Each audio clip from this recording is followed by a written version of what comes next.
The Senate will come to order. Mr. Majors, would you please call the roll? Senators Aguilar, Baumgardner, Carroll, Cook, Crowder, Donovan, Garcia, Grantham, Guzman, Heath, Hill, Hodge, Holbert, Excused. Johnston, Jones, Kafalis, Kerr, Lambert, Lundberg, Marble, Martinez-Umenick, Merrifield, Neville, Newell, Roberts, Scheffel, Scott, Excused. Sonnenberg, Stedman, Tate, Todd, Ulibarri, Woods. Mr. President. Here. With 33 present, 0 absent, 2 excused, we have a quorum. Colleagues and guests, would you please stand and join us in the Pledge of Allegiance? Senator Cook. Thank you, Mr. President. Would everybody please join me in the pledge? I pledge allegiance to the flag of the United States of America and to the republic for which it stands, one nation under God, indivisible, with liberty and justice for all.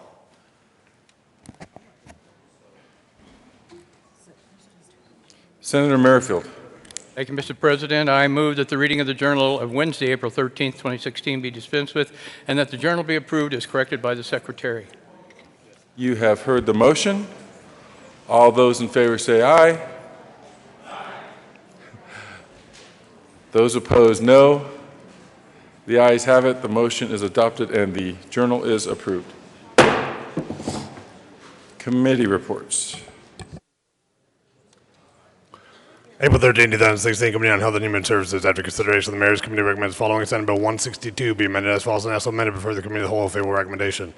April 13, 2016, Committee on Health and Human Services, after consideration, the Mayor's Committee recommends the following Senate Bill 170 be amended as follows and also amended before the Committee on Appropriations with a favorable recommendation.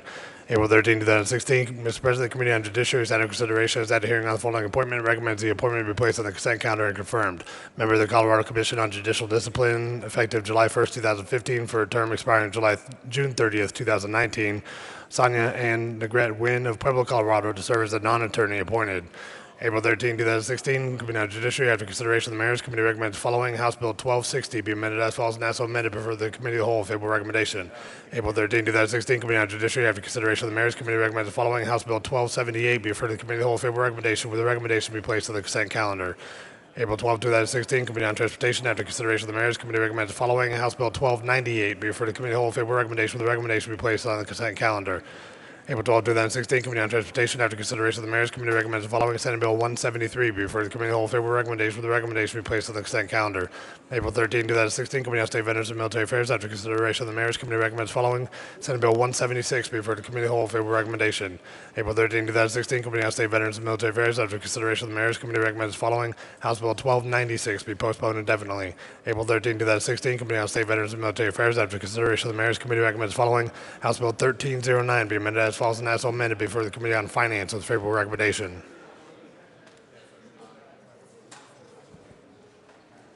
Conference committees to report. First report of the First Conference Committee on House Bill 1165, the support of minutes of the revised bill. The President of the Senate and Speaker of the House of Representatives, your First Conference Committee appointed on House Bill 1165 concerning statutory changes based on the recommendations of the report of the 2013 to 2015 Colorado Child Support Commission has met and reports that it has agreed upon the following, that the House accede to the Senate amendments made to the bill as the amendments appear in the re-revised bill with the following change. Respectfully submitted, House Committee members, Representatives Becker, Kay, Landgraf, and Danielson. Senate Committee members, Senators Crowder, Lumberg, and Newell. Senate Services.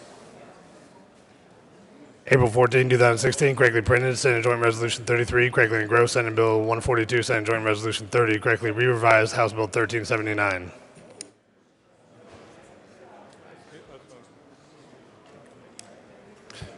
Third reading of bills, final passage. Mr. Majors, would you please read the title to Senate Bill 142?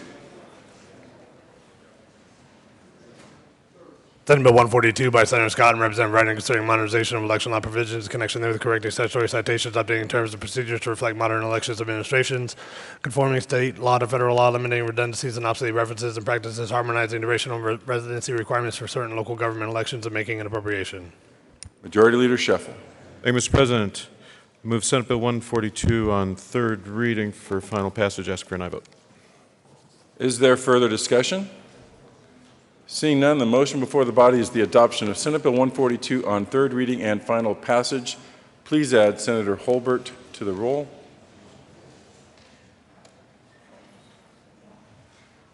Are there any no votes? Senator Woods? Senator Marble? Senator Lundberg?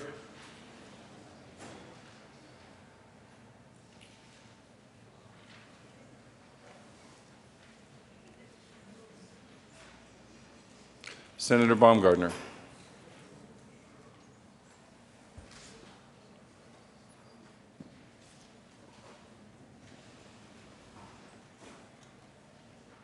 With 30 ayes, 4 noes, 0 absent, 1 excused, Senate Bill 142 is adopted. Co-sponsors: Senator Ulibarri, Senator Todd, Senator Kerr,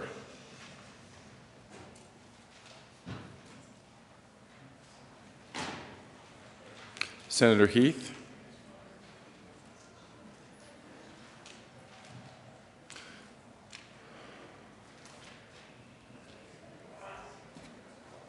second reading of bills, consent calendar.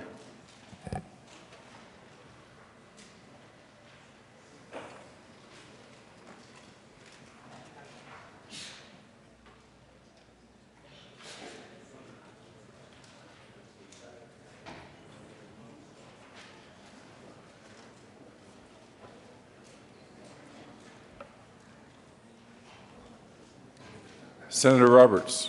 Thank you, Mr. President. I move the Senate resolve itself into the Committee of the Whole for the consideration of General Order second reading of bills consent calendar. You've heard the motion. All those in favor say aye. Those opposed, no. The ayes have it. The Senate will resolve itself into the Committee of the Whole for the consideration of General Order second reading of bills consent calendar. Senator Roberts will take the chair.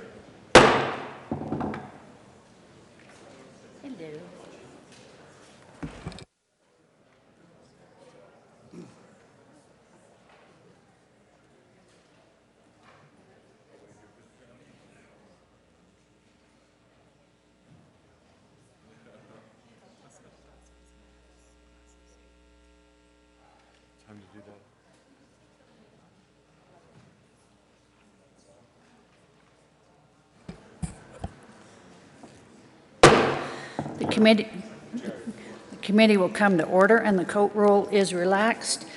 Mr. Majors, would you please read the titles to all the bills listed on the consent calendar? Majority Leader Shuffle. Thank you, Madam Chairman. Before we get into the consent calendar, I would request that House Bill 1335 be removed and placed on the general orders calendar. You've heard the motion? All right, thank you.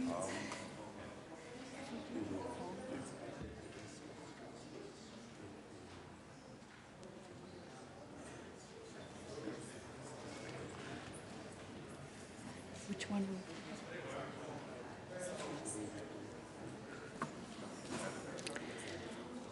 House Bill 1335 will be removed from the consent calendar. Mr. Majors, would you please read the titles to all the bills left on the consent calendar? Senate Bill 156 by Senator Shuffle and Guzman and Representatives Duran and Del Grosso concerning certain legislative oversight committees in connection with modifying the manner in which members are appointed to the committees and specifying that the chair and vice chair of the executive committee of the Legislative Council also serve as chair and vice chair of the Legislative Council. House Bill 1317 by Representative Williams and Senator Holbert concerning clarifying the types of transactions that may be included in a motor vehicle service contract. Senate Bill 172 by Senator Woods and Representatives Tyler and Buck concerning the election by a person to receive electronic notification of certain information from a county relating to a pending property tax dispute. Senate Bill 177 by Senators Martinez, Schmidt, and Heath and Representatives Holding and Lawrence concerning technical modifications to legislation enacted in 2015 to promote an equitable financial contribution among affected public bodies in connection with urban redevelopment projects allocating tax revenues.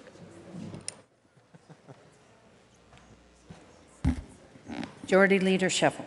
Thank you, Madam Chairman. I move that the committee adopt the remaining bills detailed on the general order second reading of bills consent calendar, which includes Senate Bill 156 and its associated State, Veterans, and Military Affairs Committee, House Bill 1317, Senate Bill 172 and its associated Local Government Committee report, and Senate Bill 177. Ask for an aye vote.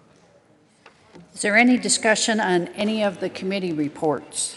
The motion before the body is the adoption of all the reports to all the bills on the general order second reading of bills consent calendar. All those in favor say aye. All opposed, no. The ayes have it, and the reports are adopted. Is there discussion on any of the bills listed on the general orders consent calendar? Seeing none, the motion before the body is the adoption of all the bills on the general order second reading of bills consent calendar. All in favor say aye. Those opposed, no. The ayes have it, and the bills are adopted. Majority Leader Shuffle.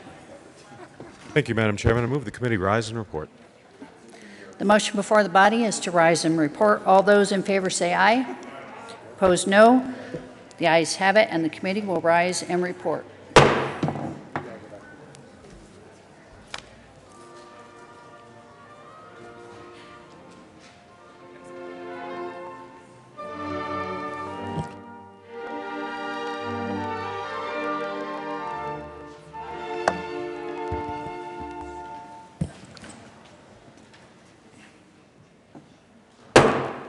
The Senate will come back to order. Senator Roberts.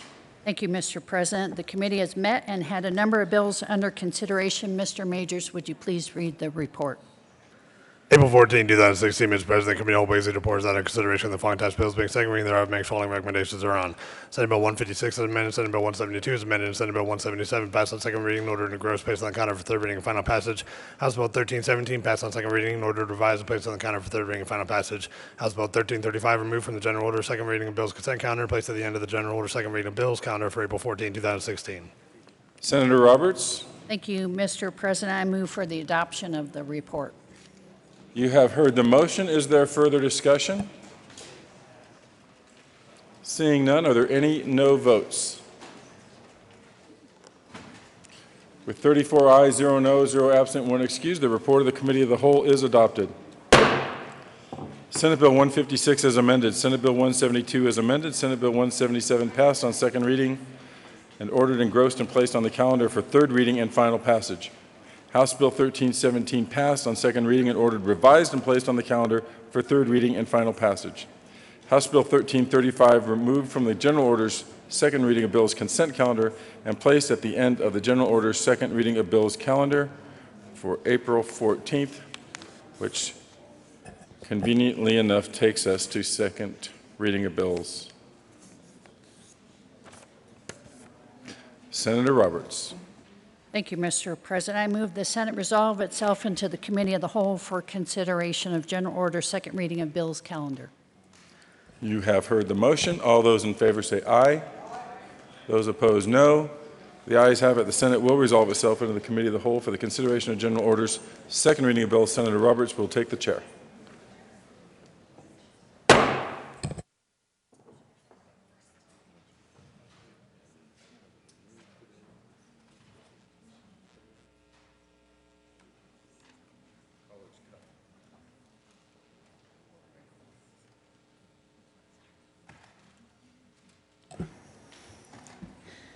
The committee will come to order and the court rule is relaxed. Mr. Majors, would you please read the title to?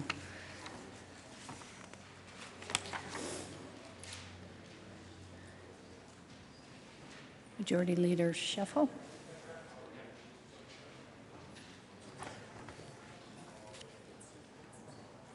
Sorry. Please read the title to Senate Bill 169. Senate Bill 169 by Senators Martese, Menninger, Cook, and Representatives Kraft, Alpert, and Landgraf concerning changes related to the 72-hour emergency mental health procedure. Majority Leader Shuffle. Thank you, Madam Chair. I move this committee lay over Senate Bill 169 to the end of the general order second reading of bills calendar. You've heard the motion. All in favor say aye. Aye. Any opposed? The ayes have it, and Senate Bill 169 will lay over till the end of general order second reading of bills calendar.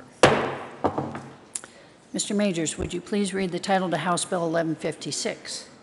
House Bill 1156 by Representatives Danielson and Salazar and Senators Donovan and Heath concerning the prohibition of an action against an employee for sharing wage information. Senator Heath. Thank you, Madam Chair. We are pleased this morning to bring you House Bill 1156, which came out of State Veterans and Military Affairs with a unanimous vote, which we were very pleased and appreciated. This is a bill dealing with something that I think is human nature. This bill deals, yes, and I move House Bill 1156, thank you. And there is no committee report. This bill deals with a subject that any of us in any organization have ever worked in our lives know, and that's the conversation that employees have and comparing their salaries. And this is crazy, we have under a bill currently, it is unlawful for an employer basically to discharge, discipline, discriminate, and so forth an employee for talking about their salaries. But it exempted people that were under the National Labor Relations Act. All as this bill does is removes that exemption and makes now all employees who discuss their salaries with another employee not subject to disciplinary action. So with that, Madam Chair, we would be happy to renew our motion. Senator Donovan. Senator Neville. Thank you, Madam Chair. I think I wanted to possibly correct something the good senator from Boulder said. You said it exempted people who were under the National Labor Relations Act, or do you mean it people who were not covered under the National Labor Relations Act? Senator Heath. It now, thank you, Madam Chair. It now, the exemption now applies to people who are under the National Labor Relations Act. They were not covered under the exemption before. They were exempted before, so they could be coerced under the previous, this now does not allow, yes. It's a federal exempt Right, from NLRA. yeah. But this, Makes them, yeah, I know what you're saying. it's a double negative, yeah. Senator Stedman.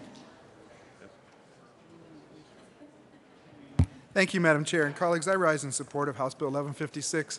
And I want to just step back a little bit from the details of the bill and speak to the values that undergird this piece of legislation.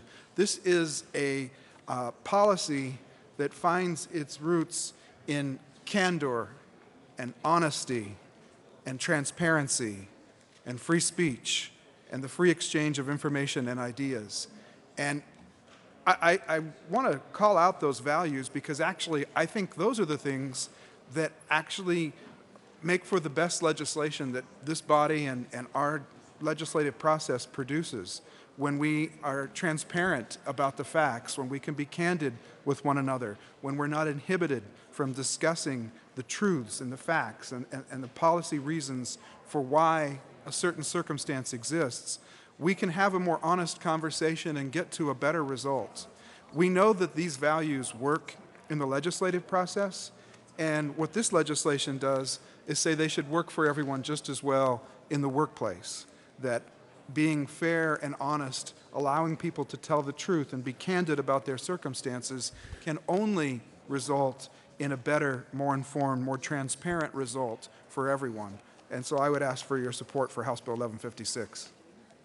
Is there any further discussion? Senator Newell. Thank you, Madam Chair. I rise in support of this bill. It has been an issue in the past in some workplaces, and I think that this is the right thing to do at the right time, and we've got a lot of support on it, so I rise in support. Thank you. Is there any further discussion of House Bill 1156? Seeing none, the motion before the body is the adoption of House Bill 1156. All those in favor say aye. Those opposed, no. The ayes have it, and the bill passes. Mr. Majors, would you please read the title to House Bill 1268? House Bill 1268 by Representative Foot and Senator Cook concerning district attorney's representation in certain hearings arising from interstate supervision compacts. Senator Cook. Thank you, Madam Chair. I move House Bill 1268, and there is no committee report. To the bill, Senator Cook. Thank you, Madam Chair. Currently, if a out-of-state offender gets assigned to Colorado through the compact and misbehaves, and we want to send them back to their original state, this says that the district attorneys may represent the counties in a probable cause hearing, because when you get revoked, you're entitled to a probable cause hearing before you're sent back. And some DAs don't feel like the law says that, so this is putting in the DAs to represent the counties to send probationers from other states back to their home state. And I do have an amendment. There is an amendment on the desk. Mr. Majors, would you please read Amendment L001? Amendment L001, House Bill 1268 by Senator Cook, amendment Ingress Bill page 2, line 13, after any insert probation. Senator Cook. Thank you, Madam Chair. DOC was a little concerned that on probable cause hearings that the DAs would have to represent them because right now the parole board represents people at DOC at the probable cause hearings. So we just added the word, we took out any and put in probation probable cause hearings. Senator Cook, could you move the amendment? Yes, thank you, Madam Chair. I move L001. Is there any discussion? The motion before the body is the adoption of L001. All those in favor say aye. Aye. Those opposed, no. The ayes have it, and the amendment is adopted. Senator Cook. Thank you, Madam Chair. I again move House Bill 1268 and ask for an aye vote. Is there any further discussion? Seeing none, the motion before the body is the adoption of House Bill 1268. All those in favor say aye. The opposed, no. The ayes have it, and the bill passes.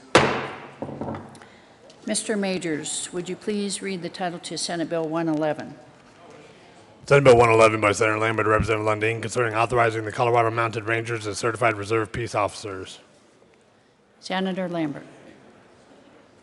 Thank you, Madam Chair. I move Senate Bill 111 and the associated Judicial Committee report.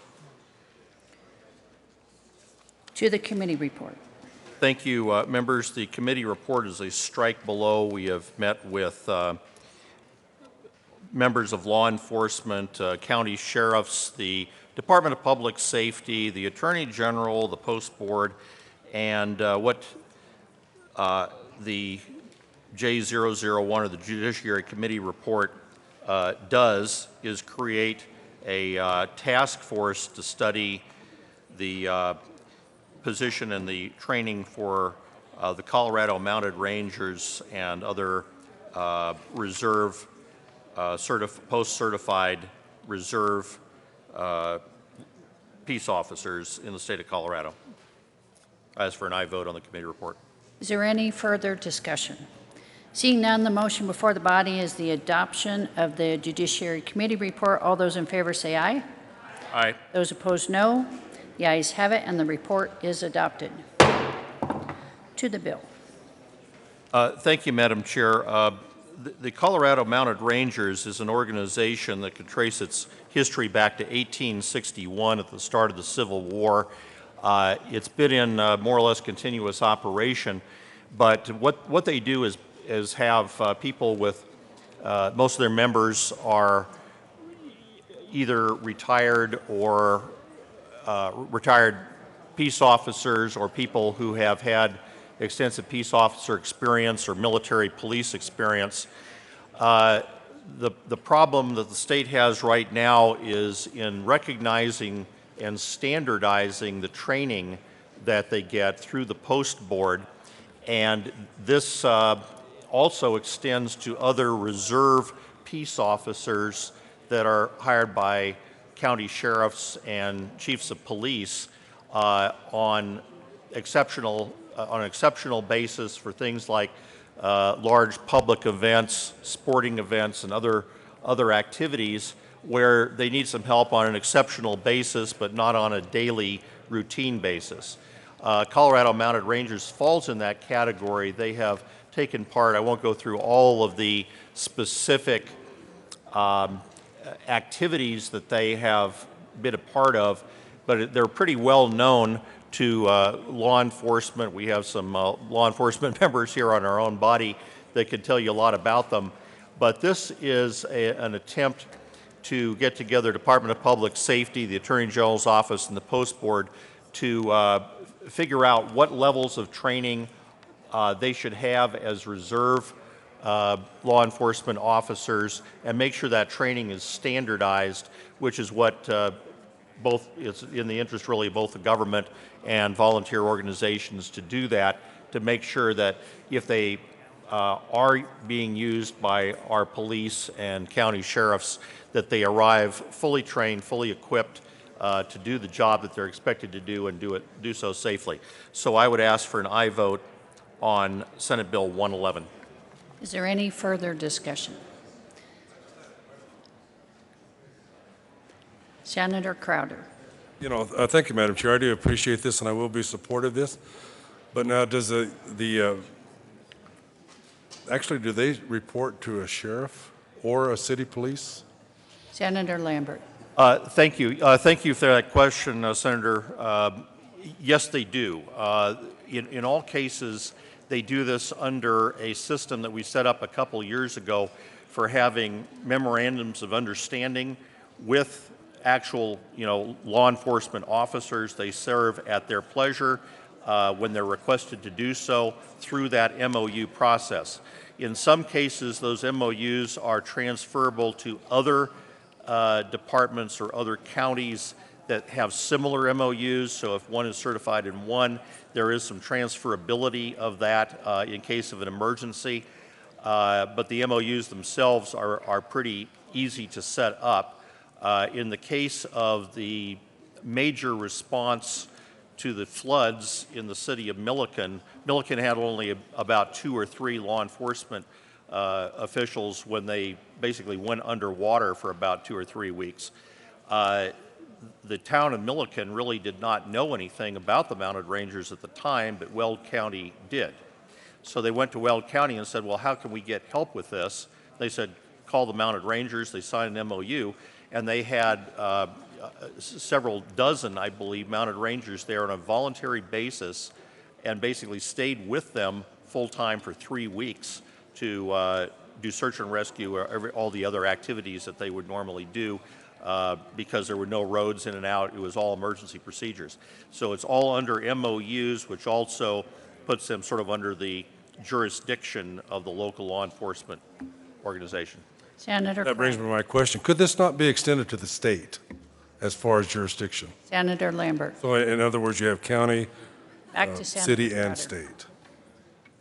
Thank you for Lambert. that question also, Senator. That is part of the study that we're looking at. can the state or does the state want to call them up in exceptional circumstances? They probably could now if they just would have an MOU with them.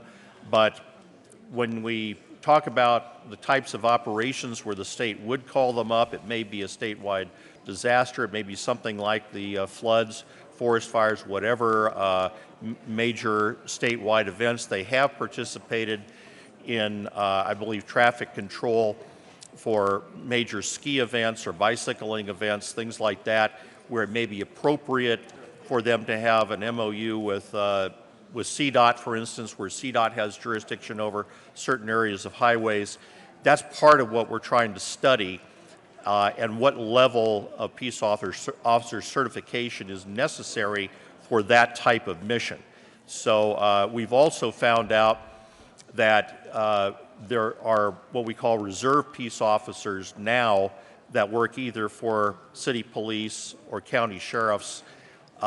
In that case, we're actually seeing a precipitous decline in the number of those reserve officers, possibly because the post standards are too stringent for that particular mission. I think all of this will be studied. They have several months to take a look at this, get all the stakeholders together, because it is statewide interest to be able to bring in, let's say, part-time people who are trained, who understand the area, the job, and can pick up and help out in those circumstances.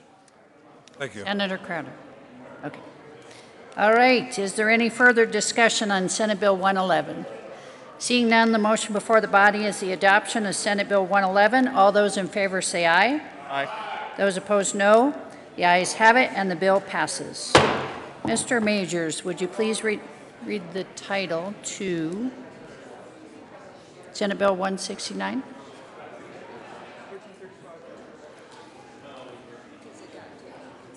Oh, Mr. Majors, would you please read the title to House Bill 1335? House Bill 1335 by Representatives Pabon and Milne and Senator Stedman concerning the unlawful sale of certain publicly provided government services. Senator Stedman. Thank you, Madam Chair. I move House Bill 1335. There is no committee report. Okay, to the bill, Senator Stedman. Thank you, Madam Chair. This bill creates a new misdemeanor offense. Senator Stedman, hold on just a second. Members, we need to hold the level of noise down. It's difficult to hear the senator in the well. Go ahead, Senator Stedman. Thank you, Madam Chair. Colleagues, this bill creates a new criminal offense. It's a Class 1 misdemeanor for persons that purport to or attempt to sell a government appointment or service. And this bill is in response to a new series of scams and ripoffs that are happening in our state right now that have to do with people who are making appointments to come in and go through the process to obtain a Colorado driver's license. And because of a long waiting list for those services, there are some hucksters and scams that have come in and are ripping people off, telling them that they can sell them an appointment on the waiting list. And they're selling these for sometimes as much as $250 or $500. And the fact of the matter is, you can't sell an appointment to sit for your driver's license exam. It's something that is available to everybody to first come, first serve, come get in line. And unfortunately, there hasn't been an adequate way to get after this new fraud that's being perpetrated on people. This bill creates a misdemeanor offense and also declares that to be a violation of the Deceptive Trade Practices Act, so that the Attorney General's office may be involved in enforcement actions. The Attorney General's office appeared in committee to testify on behalf of the bill. I'd ask for an aye vote. Senator Holbert. Thank you, Madam Chair. I wonder if the bill sponsor could help me understand if there's any in this practice, and I am frustrated that it occurs, but if I call to make an appointment or I walk into an office and take a ticket and wait my turn and take my appointment, is there any interference with it by this practice with me just calling and making my appointment and not paying anyone for this service that I don't see value in? Senator Stedman. Thank you, Madam Chair. No. This bill really is pretty specific in how it defines how you would constitute this violation. For folks that, if you call and make an appointment and then if you no call, no show, and don't make it to your appointment, you're not going to be in trouble. If you, don't show up and the next person in line gets to move ahead, that's not implicated under this. It's really when, for consideration, with the intent to sell the appointment, the person offers it for sale. That's the offense that's created. And it really is to try to crack down on some really unscrupulous things that are happening right now. There's some other ways we could address this problem. We could not require folks to wait in line so long. We've been through that debate. We've chosen, as a General Assembly, to make people wait in line, and so we've sort of fostered the environment in which these types of scams are occurring. This is one thing we can do to at least tamp down on something that's clearly predatory and fraudulent. Senator Holbert.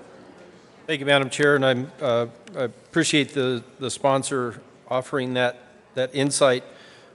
Is there bundling of these appointments? Are the people who are selling these or attempting to sell these appointments, are they taking the majority or all of them so that there aren't appointments available to people who come through the system the ordinary way? Senator Stedman. Thank you, Madam Chair, and that's a great question, and it's actually one that I don't know that we have a complete answer, or we don't know the complete picture, because some of the people that are doing this actually call in and make appointments and reserve a spot on the waiting list. Others that are doing this purport to have done that, but don't even actually have a space on the waiting list. They're just trying to scam somebody for their money. And so whether people are calling in and reserving these in bundles, I don't know. You do have to reserve these with an individual's name and birth date to get one of these appointments reserved. It's not hard to, manufacture fictitious names and birth dates. And so I suspect there is some of that going on, but without these enforcement mechanisms and these tools, the Attorney General's office has been a little frustrated with their work to try to intervene in this through their Consumer Protection Division. And that's one of the reasons why they're supporting the bill. Senator Holbert.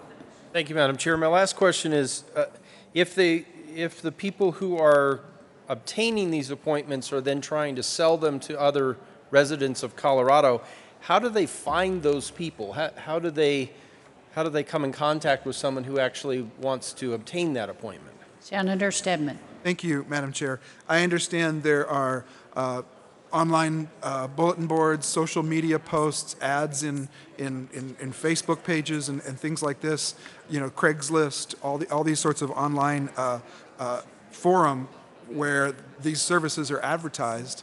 And I think there are ways to, reach a particular market to really get to the people that are most susceptible to being a victim of this scam.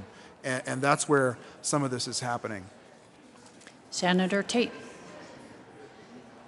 Thank you, Madam Chair, and thank you, Senator, for bringing this interesting problem to a discussion.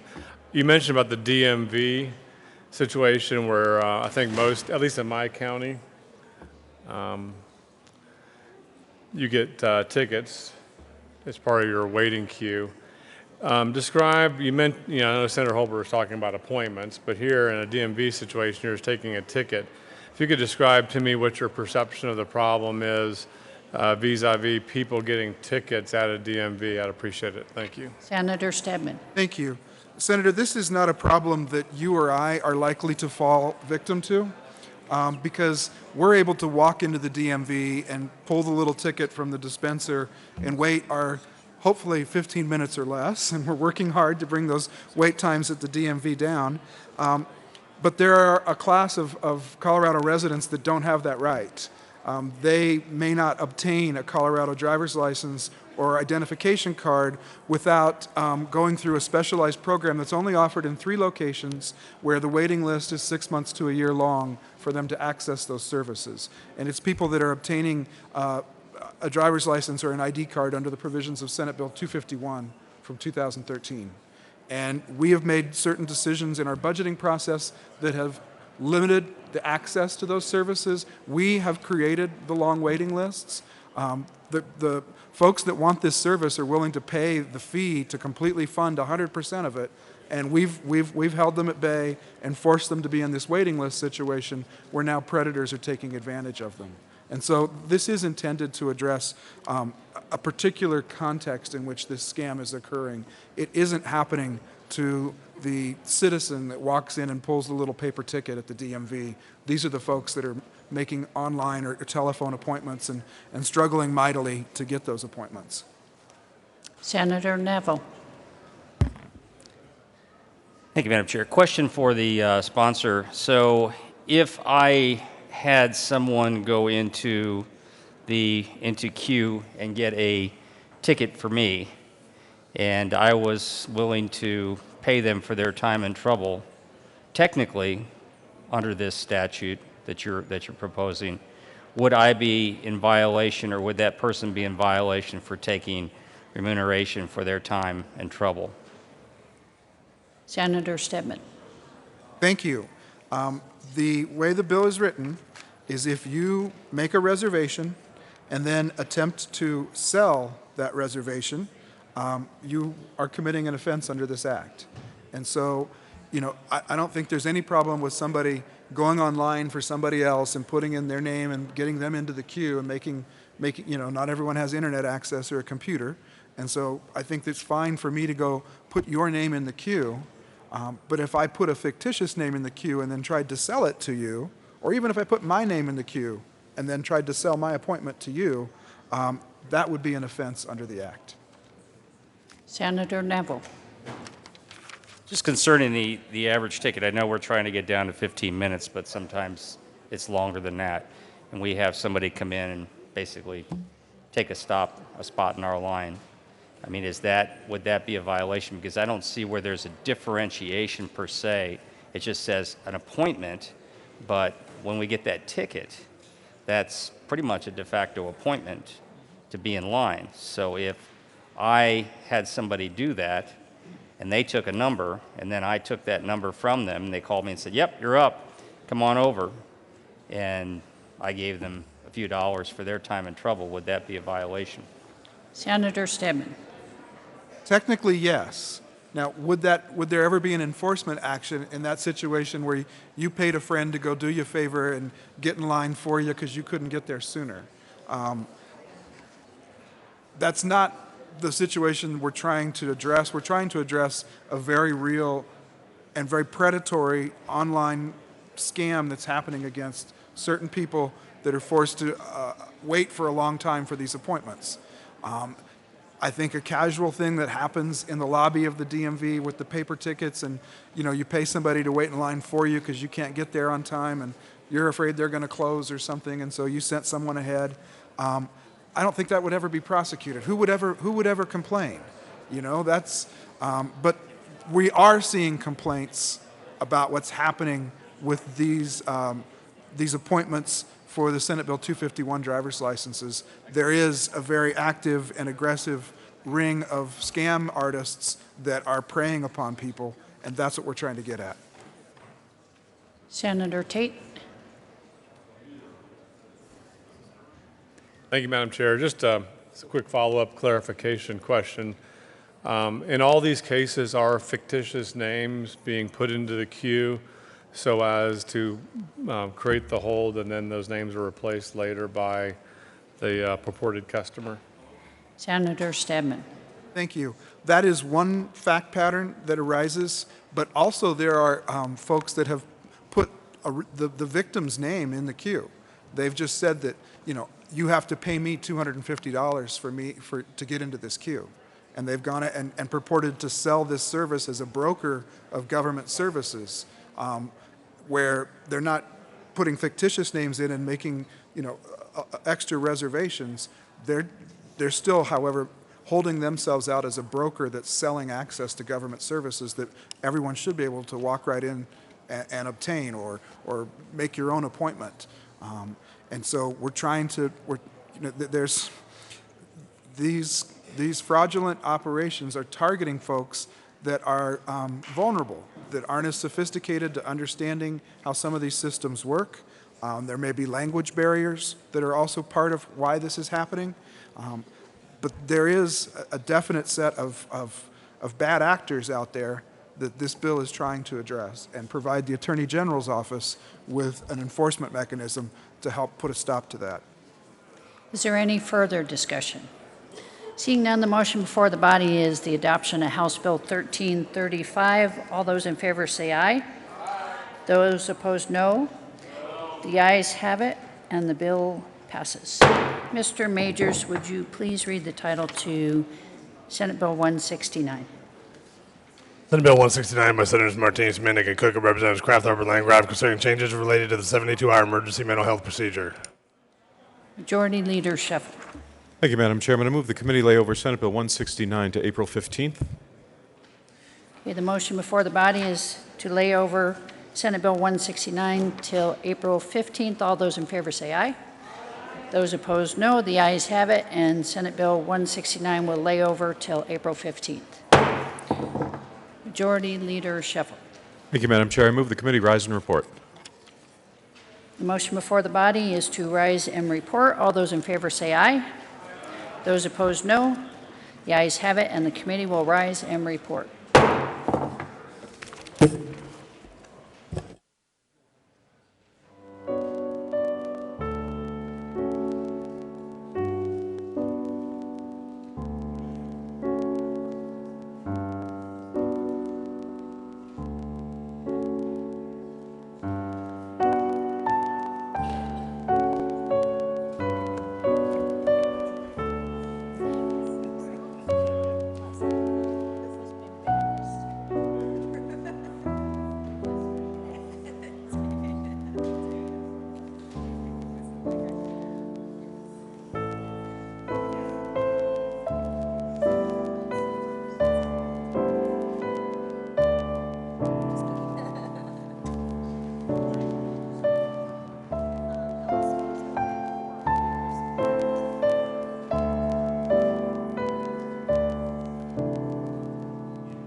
The Senate will come back to order. Senator Roberts. Thank you, Mr. President. The committee has met and had a number of bills under consideration. Mr. Majors, would you please read the report? April 14, 2016, Mr. President, the Committee on the Whole Basic reports out of consideration the following tax bills being second reading thereof makes following recommendations thereon. Senate Bill 111 as amended passed on second reading and ordered in gross based on the counter for third reading and final passage. House Bill 1156, House Bill 1268 as amended, House Bill 1335 passed on second reading and ordered revised based on the counter for third reading and final passage.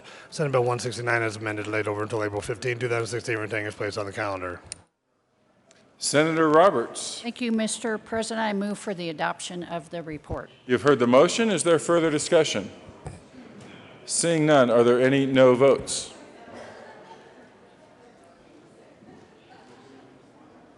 With 34 ayes, 0 no, 0 absent, 1 excused, the report of the Committee of the Whole is adopted. Senate Bill 111 as amended passed on second reading and ordered engrossed and placed on the calendar for third reading and final passage. House Bill 1156, House Bill 1268 as amended, House Bill 1335 passed on second reading and ordered revised and placed on the calendar for third reading and final passage. Senate Bill 169 as amended laid over until April 15th and retaining its place on the calendar. Committee reports. April 13, 2016, Committee on Business, Labor, Technology, after consideration of the Mayor's Committee recommends following Senate Bill 179 be referred favorably to the Committee on Appropriations. April 13, 2016, Committee on Business, Labor, Technology, after consideration of the Mayor's Committee recommends following House Bill 1048 be referred to the Committee of the Whole favorable recommendation. April 13, 2016, Committee on Business, Labor, Technology, after consideration of the Mayor's Committee recommends following Senate Bill 183 be amended as follows and as amended be referred to the Committee of the Whole favorable recommendation. April 13, 2016, Mr. President, the Committee on Business, Labor, Technology is after consideration as that hearing on the following appointments recommends the appointments be placed on the consent calendar and confirmed. Members of the Board of Assessment Appeals for terms expiring July 1, 2016, Sandra Winter, Huff Mercer of Westminster, Colorado, reappointed. Mary Kay Kelly of Silverthorne, Colorado, reappointed. Ann Louise Maris of Denver, Colorado, reappointed. Greg A. Neer of Lakewood, Colorado, reappointed for terms expiring July 1, 2019. Diane Marie DeVries of Wheat Ridge, Colorado, reappointed. James R. Maurer of Golden, Colorado, reappointed. Reports of conference committees. First report of the First Conference Committee on House Bill 1405. This report amends the re-engrossed bill to the President, Senate Speaker, and the House of Representatives. Your First Conference Committee appointed on House Bill 1405 concerning the provision for payment of the expenses of the executive, legislative, and judicial departments of the state of Colorado and of its agencies and institutions for during the fiscal year beginning July 1, 2016, except as otherwise noted, has met and reports that it has agreed upon the following. One, that the Senate received from its amendments made to the bills amendments appear in the re-revised bill, and that the following amendments be substituted therefore.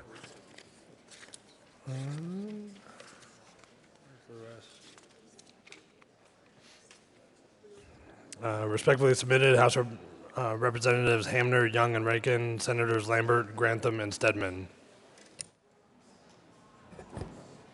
First report of the First Conference Committee on House Bill 1415. This report amends the revised bill to the President of the Senate and Speaker of the House of Representatives. Your First Conference Committee appointed on House Bill 1415 concerning the manner in which the state funds driver and vehicle services by the Division of Motor Vehicles of the Department of Revenue and in connection therewith making and reducing an appropriation has met and reports that it agreed upon the following. That the House accede to the said amendments made to the bill as the amendments appear in the revised bill with the following changes. Respectfully submitted, Representatives Hamner, Young, and Rankin, Senators Lambert, Grantham, and Stedman. Consideration of resolutions. Majority Leader Scheffel. Thank you, Mr. President. I would make a motion here that the Senate recess. Colleagues, as you just heard, we've read over the Conference Committee report to the long Bill 1405, and so there's been a request that the various bodies recess and caucus to hear from our Joint Budget Committee members and get a briefing on the Conference Committee report before we come back on the floor and vote on that. We will do that for approximately 30 minutes. And so, Mr. President, I would move that the Senate recess to 10:30 a.m. this morning, allowing opportunities for the body to recess. And the majority party will meet in 356. Minority Party will meet in 353. Move the Senate recess till 10:30 a.m. this morning.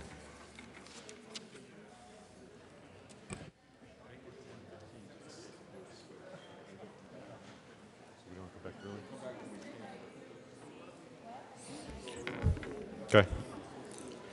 Majority Leader Scheffel. Thank you, Mr. President. In the unlikely chance that we would conclude our work early and come back here prematurely, before we have a chance to come back, I will amend that motion and say that move that the Senate recess to 10:15 a.m. For the motion, all those in favor say aye. Those opposed, no. The ayes have it. The Senate will stand in recess until 10:15.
Senate will come back to order. Mr. Majority Leader. Thank you, Mr. President. I move a call of the Senate. Call of the Senate has been moved. It has been sustained. Sergeants, would you please secure the doors, retrieve missing members? Mr. Majors, would you please call the roll? Senators Aguilar, Baumgartner, Carroll, Cook, Crowder, Donovan, Garcia, Grantham, Guzman, Heath, Hill, There you go. Excuse, Heath excused. Hill, Hodge, Holbert, John, Johnston, Jones, Kafalis, Kerr, Lambert, Lundberg, Marble, Martinez-Humanic,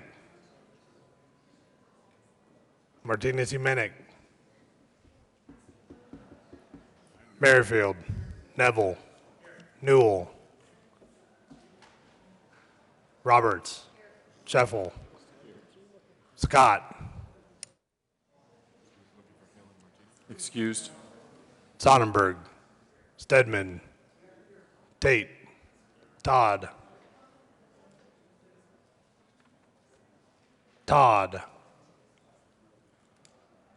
Ulibarri, Woods.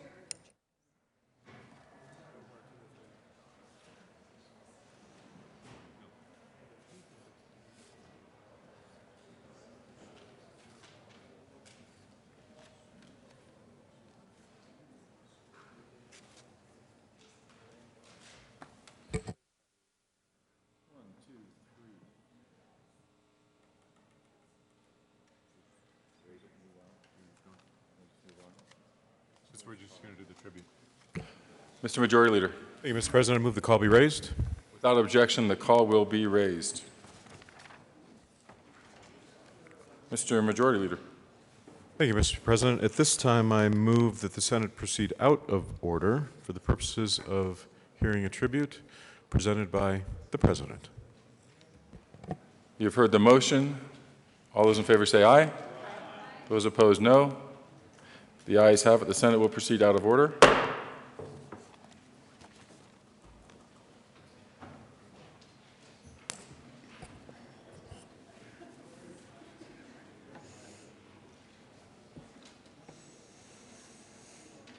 President Cadman.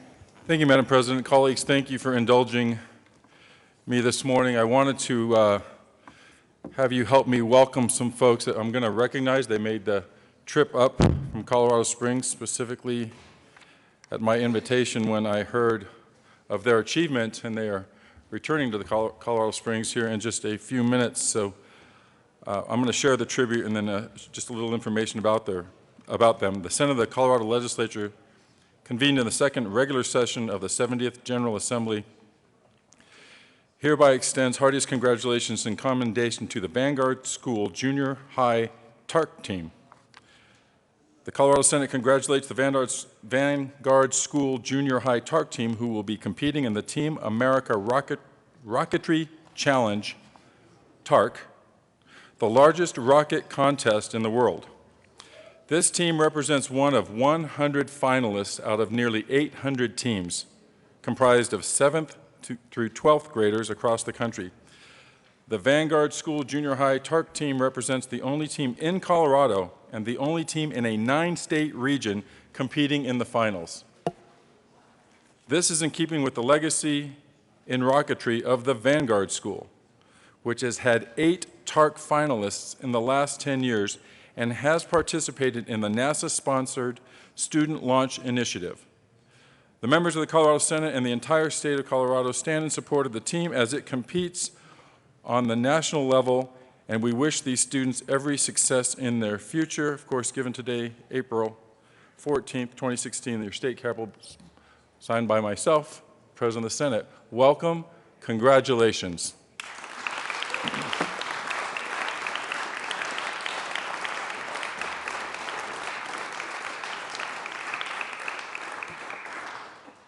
Colleagues, please be seated. Obviously, this is an exceptional opportunity for some folks who have earned it. They are all 8th graders, I understand. The competition ranges from 7th through 12th. So I think at that young age, that speaks volumes for what we can anticipate in your future. I look forward to the 71st General Assembly hosting some of you back next year as you prepare again and again. That's certainly consistent with the legacy that you've inherited from those who came before you. Colleagues, I want to recognize the rocketry team. They really are rocket scientists. Daniel Addy Bonajo, right? Did I get that right? Addy Bonajo. Did I get that right? Gabriel Augustine. We'll clap for all of them at the end. Miguel Benavides, stand up. Alexander Bruce. Nolan Lindstrom. Evan Ripple. And their faculty sponsor, Jeff Lane. And maybe as parents, we should recognize their parents as well. Please stand up so we can recognize you, and thank you for supporting your kids and making the trek with them here today.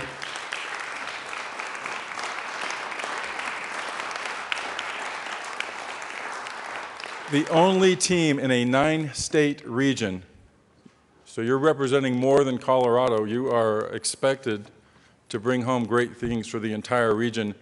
Make us proud. Actually, you already have. And we congratulate you and look forward. And when you win, come back here and we'll do this again. So thanks for joining us and enjoy the Space Symposium. I think they're going to enjoy you. Thanks for joining us.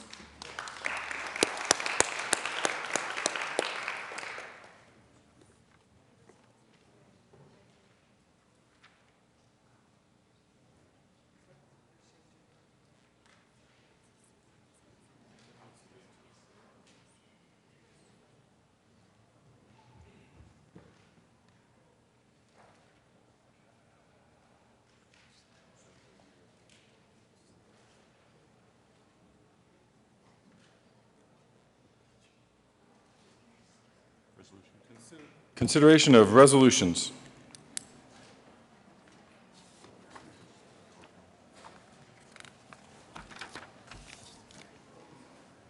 Mr. Majors, would you please, Majority Leader Shuffle. Thank you, Mr. President. I move the Senate lay over the consideration of resolutions calendar to April 15th. You've heard the motion. All those in favor say aye. Aye. Those opposed, no. The ayes have it. The consideration of resolutions calendar will lay over until April 15th. Consideration of governor's appointments consent calendar. Mr. Majors, would you please read the appointments? Executive Director of the Department of Personnel and Administration, effective May 11, 2015, for a term expiring at the pleasure of the Governor. Pamela June Taylor of Denver, Colorado, occasioned by the resignation of Kathy Nesbitt of Denver, Colorado, appointed. Members of the Denver Metropolitan Major League Stadium District Board of Directors for term expiring August 1st, 2019. F. Robert Lee of Littleton, Colorado, reappointed. James L. Basie of Denver, Colorado, appointed. Stephanie Forbes Donner of Denver, Colorado, appointed. Members of the State Historical Society Board of Directors for terms expiring July 1, 2016. Charles Hildreth Woolley of Denver, Colorado, appointed. Robert E. Musgraves of Denver, Colorado, appointed for terms expiring July 1, 2017. Marco Antonio Barker of Denver, Colorado, appointed. Christopher Weld Tidzelli of Denver, Colorado, appointed for terms expiring July 1, 2018. Kathy McLean Finland of Denver, Colorado, appointed. Majority Leader Shuffle. Thank you, Mr. President. I move the Senate confirm the governor's appointments detailed on the consideration of governor's appointments consent calendar, which includes the Executive Director of the Department of Personnel and Administration, members of the Denver Metropolitan Major League Stadium District Board of Directors, and members of the State Historical Society Board of Directors. Is there further discussion? The motion before the body is the appointments as articulated by the Majority Leader and as are listed on your calendar. Are there any no votes on any of the appointments?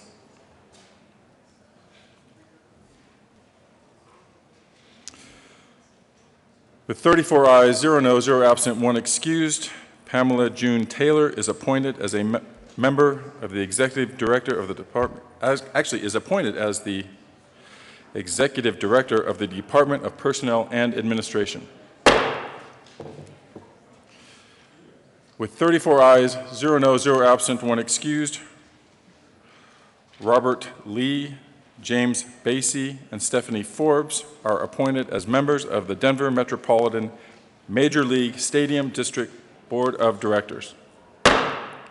With 34 ayes, 0 no, 0 absent, 1 excused, Charles Woolley and Robert Musgraves, Marco Antonio Abarca, Christopher Weld Tetzelli, Kathy McLean Finland are appointed as members of the State Historical Society Board of Directors. Consideration of governor's appointments. Majority Leader Scheffel. Thank you, Mr. President. I move the Senate lay over the consideration of governor's appointments calendar to April 18th. You've heard the motion. All those in favor say aye. Those opposed, no. The ayes have it. The consideration of governor's appointments will lay over.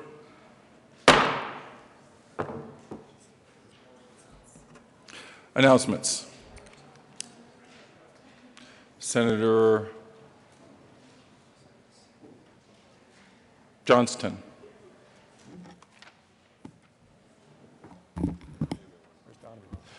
Thank you, Mr. President. Just wanted to welcome some guests on the floor. We do have some of the students and faculty from the Vail Mountain School in Vail, Colorado here visiting. Over there sitting with Senator Donovan. She's the slightly taller one on the bench, but we just are delighted they made the trip down to learn about the work happening at the state capitol. So love to have you welcome us or join us in welcoming the students from the Vail Mountain School.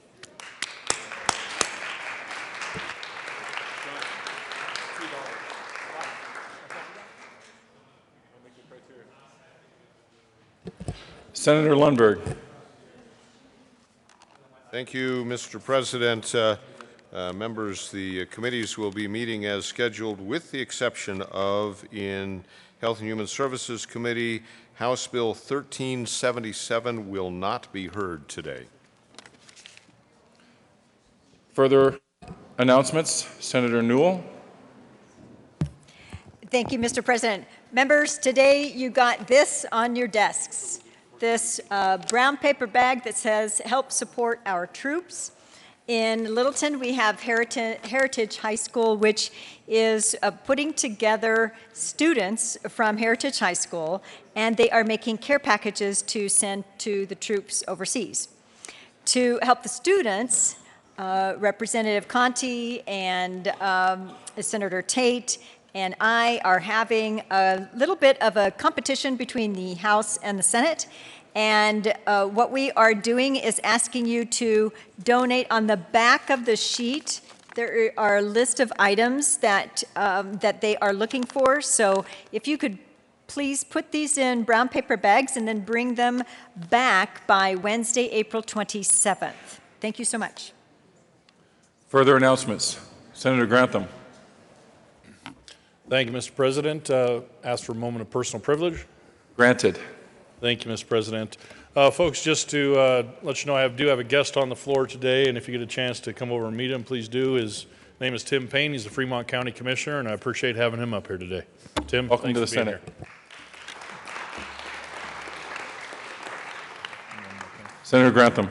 Thank you, Mr. President. Also, appropriations will be meeting tomorrow, Friday, upon adjournment. Not in the morning. We'll be meeting upon adjournment. There's a long list of bills. Please check your calendar. Make sure whether you are or aren't one of those chosen few, no, not you, that will be having a bill heard tomorrow. And please be there. We will be going through the first section of them rather quickly.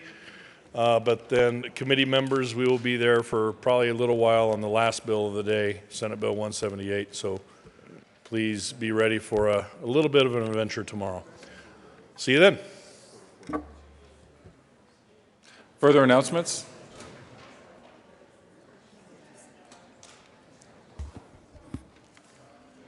Majority Leader Scheffel.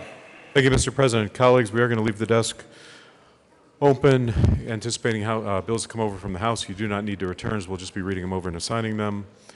Mr. President, I move the Senate recess to 1 p.m. this afternoon. You've heard the motion. All those in favor say aye. Those opposed, no. The ayes have it. The Senate will stand in recess until 1 p.m.